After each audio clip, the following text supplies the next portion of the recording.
Hello, hello, and welcome to Sanctified Nation with Shavariel. That is me. Happy day to you all. Now, I'm making this on Wednesday, but for some reason, when I upload my videos on YouTube, it takes nearly a day and a half to upload. So hopefully, and my videos are short. So there's no need for it to take like 18 hours to upload like a 10-minute video. But if I get your attention this Wednesday, today, well then happy Wednesday. If I get your attention tomorrow and you click on this video, well, happy Thursday to you. See, you got a video for both days. So if this is your first time watching this video, I want to thank you for giving your time. And if you are a sanctified member, I don't call them subscribers, I call them sanctified member. I want to thank you for being in this family. And it's not to be taken lightly, because here on this channel, we are to live better, be better, treat each other better, and live abundantly in joy and peace and happiness. So that's what we're talking about today. So on this topic, we're going to talk about parents and children, and a reason why society, this world, is perverted the way that it is lustful the way that it is. It is because of our fault as humans. We've made perversion, quote unquote, normal, although it is never normal, and lust normal, although again it is not normal. And that is our fault as human beings, and particularly parents. Now, hold on, before you go pause this video, hear me out, okay? The reason why I say is partially on parents is because it all starts in the household. Now, I used to be a problem with this because growing up, I didn't want to necessarily listen to my parents. Going out, sneaking scantily clothes in my backpack to change once I got to a movie theater or whatever, wherever I was going with my friends. And a part of that was because I was battling a lot of unclean spirits in my youth. I was molested by relatives, by family members. And so growing up, that had a lot to do with being exposed, not exposed. That had a lot to do with unclean spirits being presented when I was a young child. And growing up, you don't necessarily know how to process those feelings, because once sex is introduced to a child, it's a battle from then on until that child understands, like, no, sex is only to reproduce. It is not a necessity to live. It does not help us live longer. It does not give us black or blonde hair forever, or even if you're Irish, it does not give us red hair or orange hair or amber looking hair forever. And so, or you're a brunette, sorry, you don't have black hair, my bad. So whatever color your hair is naturally, it does not add to our health that way. And as a child, you don't know how to process that. And so growing up, I went through a lot of things that I should not have, but I added on to that because I was not taught the right things. And so here we are today. So a partial of that parenting is this: we forget as parents that to correct our children is a necessity. Come with me in the book of Proverbs. I'm going to give you a word here. Proverbs chapter 13, verse 24. And it says, Proverbs 13:24, he who spares his rod hates his son, but he who loves him disciplines him promptly. Now, time and time again, there are always red flags to when your children, or it could be your cousin or whatever, there are always signs when something is going wrong. Like if your daughter is starting to wear shorter skirts or short shorts, or your son just may be hanging his pants too low. Those are red flags, and you have to tame it before it gets out of hand. You have to correct that thing. And the thing about this is, let me take you to Proverbs chapter 3, verse 11 through 12. And it says, "My son, do not despise the chastening of the Lord, nor detest his correction." Verse 12, "For whom the Lord loves, he corrects, just as a father the son in whom he delights." Now, it says, my son, my son. Well, we can broaden that, my son, my daughter. Just as a father, the son in whom he delights, just as a mother in whom she delights in her children, whether she has a son or a daughter. So you may be asking, well, what's a chastening? A chasten. Chasten is to restrain or rebuke, or to put someone in their place. Now, some of you may ask, well, what is a correction? A correction is just correcting something, setting something or someone right. So that's what the basis of that is. And a lot of parents today are getting away from correcting. This is why we have so many women dressing less and less. This is why we have men starting to dress like women, and some women dressing like men. And it all starts at home. So here's a recommendation. Parents, this goes for me too. Parents, you have to look at how you're raising your children. If it's just you as a single mom or a single dad, or if you are married, or if you are married but your spouse is not the biological dad or is not the biological mother, whatever the case is, okay? It's a lot of multitudes in here. All right. You have to look at how you're training your child or raising your child. Parents, if you have daughters whom are under the age of 7, you have to remove the leggings from their closet, unless you're going to put the leggings on that little girl with a long dress, or with a long skirt, or with long overalls. And when I say overalls, because sometimes, well, back when I was growing up, the overalls with the shorts was really popular. And the people that kicked it off was Mary Kate and Ashley, the Olsen twins. Back in the day, y'all probably don't know about that.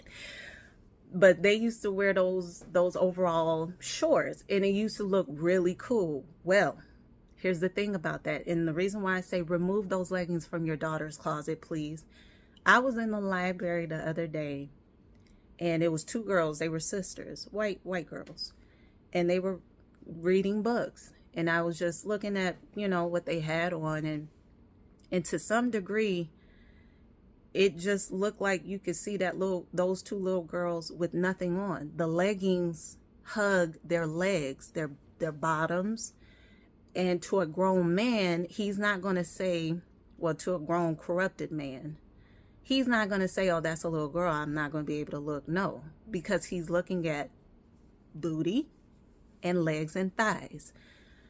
So unless you're going to dress your daughter in a long dress, and you don't want her legs showing because it's too cold, or you just don't want her showing that much skin, use those floral print leggings to go underneath that long dress. If she's wearing overalls with those shorts, use the leggings. If she's wearing a skirt, definitely use the leggings. Okay, you can color coordinate that. Okay, and that's where it starts.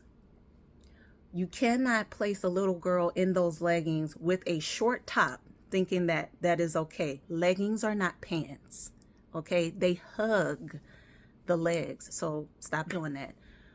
For sons, when it is time to go swimming, okay, put a rash guard on your son. Stop having these boys outside with their shirt off and with shorts.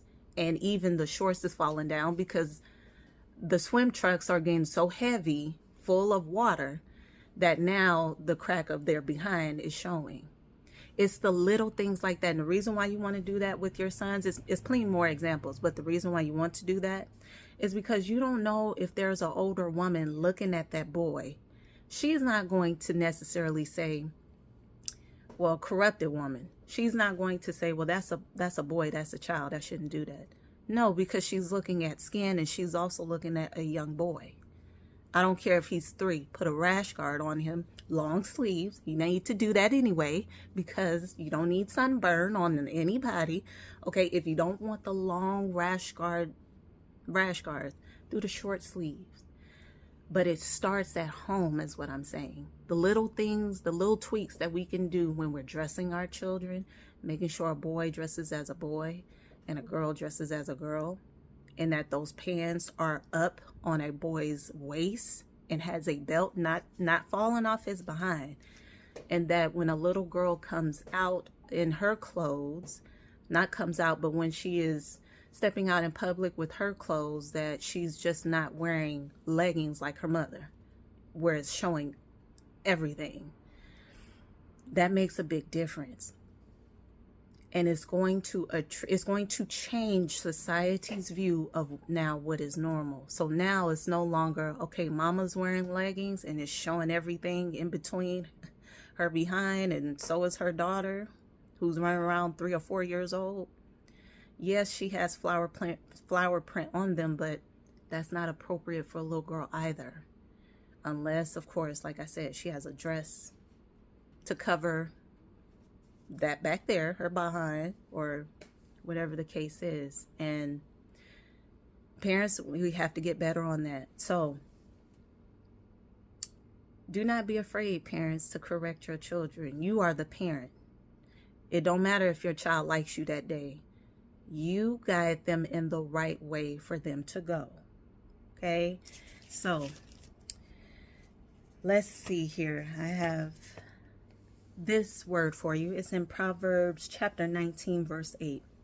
Chasing your son while there is hope, and do not set your heart on his destruction. Now, again, this goes for boys and girls. Now, with chastening a child, remember, restrain, rebuke, or putting that child in their place to say, look, I'm the parent. What I say goes, and I'm leading you in the right direction. You will heed to my instructions, okay? You have to be able to do it, though. As a parent, we do not find in our parenting manual that our children need to like us 100% of the time. No, we did not. No, we are not. Because we didn't like our parents 100% of the time. No, we did not. But what we can say is we respect our parents. And if our parents are leading us in the right way, then we go in that direction. So, and when you're chastening your child, do not go so far as to chastening that child that you set your heart on their bad behavior or their misbehavior in that moment. Some children can get it at the tone of your voice. You give like a strong tone, not a shout. And although some children need shouts, a little bit, some children need what you call the rod or belt or whatever. Do not let this nation or your country tell you how to discipline your child. You are with that child every day. You see their temperaments every day. Do not go overboard. That's what we're saying. In chastising your child, you know their limits and you know what they can understand. However, don't take a spanking as if your nation is telling you or your country is telling you, hey, if you spank that child, you're going to jail. Well, lock me up then. Don't lock me. Take me. Then I'm going. But you don't get the right to tell me how to discipline my child. I know what my child needs. In this verse I give to you, Proverbs chapter 20, verse 11. Even a child is known by his deeds, whether what he does is pure and right. Again, boy and girl. Even a child is known by his or her deeds. So don't think just because that is a child, oh, well, they'll grow out of it. No, they will grow into it and get worse with that misbehavior that you are encouraging and that you are enabling. No, you don't do that. You get them while they're young to train them in the way of righteousness. Okay? So, and I have one more word for you. We're going to get this all the way together. Proverbs chapter 10, verse 1. A wise son makes a glad father, but a foolish son is the grief of his mother. Again, that works for boys and girls. As a child, you have to know that your parent knows best if they're teaching you in the right way. If they're not teaching you in the right way, seek Jesus, please, and you go from there. But anytime you don't heed to correction from your parents, you don't hear that your mother is telling you your dress is too short and that's not a good look and it's attracting the wrong kind of attention, or you're telling your son, pull your pants up, that does not look good. It looks like you want attention from another boy or another man, that homosexuality is a good thing, and it is not. And if they don't heed to your correction, if you don't heed to your parents' correction, that means that there's a harsher consequence for you. You have to know that your parents have been here longer than you have. They done seen some things. Now, they're learning just like you as a child, but they are going to have more experience and somewhat more knowledge of what is right and what is wrong. Okay? So, I got one more. You know, I came with it today. And I give you Proverbs chapter 3, verse 1 through 2. My son, do not forget my law, but let your heart keep my commands. For length of days and long life and peace they will add to you. Just remember the commands of the Lord. Remember, a commandment is honor thy father and thy mother.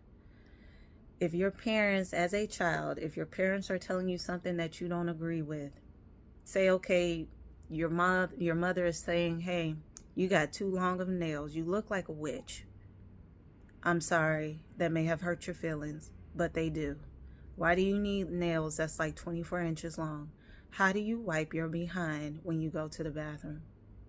How do you wipe front and back? That's just not realistic. How are you supposed to cook for us on Saturday and you got these long nails? Hygiene is a must in this family. If you as a daughter sees a disagreement with that, well, think of it from your mother's perspective.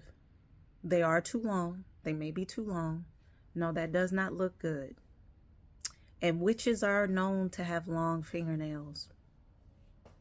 Maybe you can trim them just a little bit and then go from there. Just see. Trim them down. And then see what your mother is talking about, because long nails like that anyway, again, poor hygiene, okay? How are you supposed to cook like that? I mean, honestly. And also, it's getting the wrong kind of attention.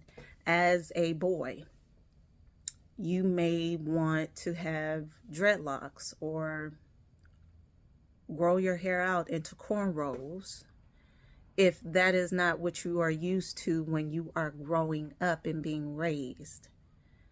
And your dad is saying, look, you're in my house, you need a clean cut.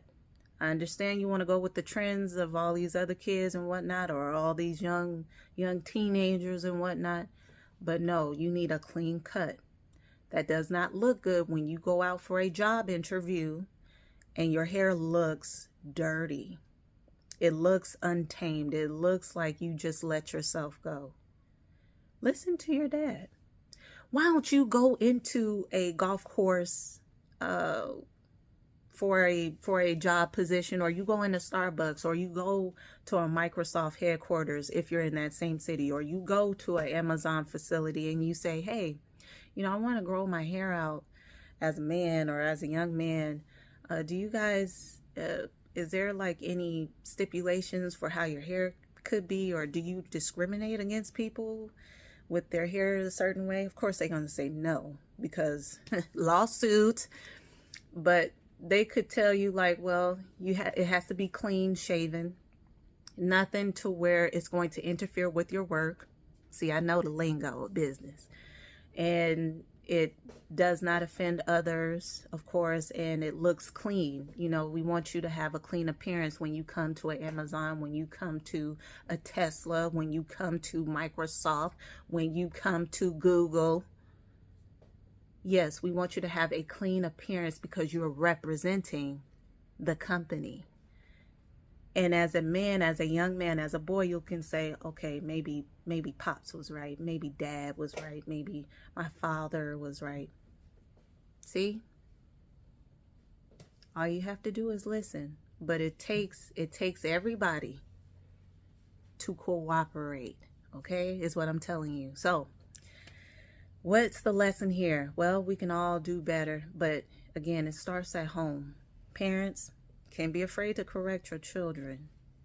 You need to lead them in a way of righteousness. And children, I know you think you know everything. Wait till you get to be a full adult paying taxes.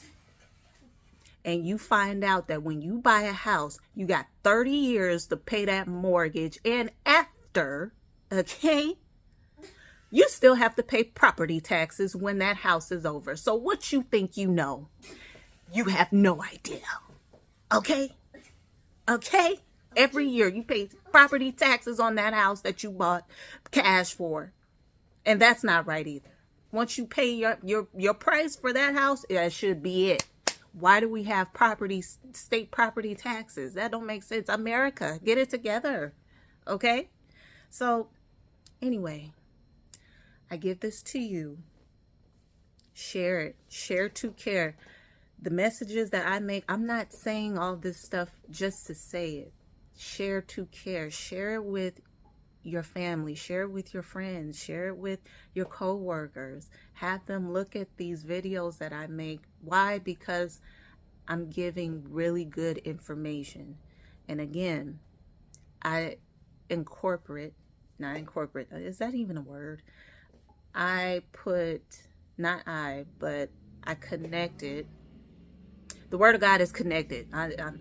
It's no me, how I feel. The Word of God will be connected in these topics. So, may this find you well, and we'll talk again soon.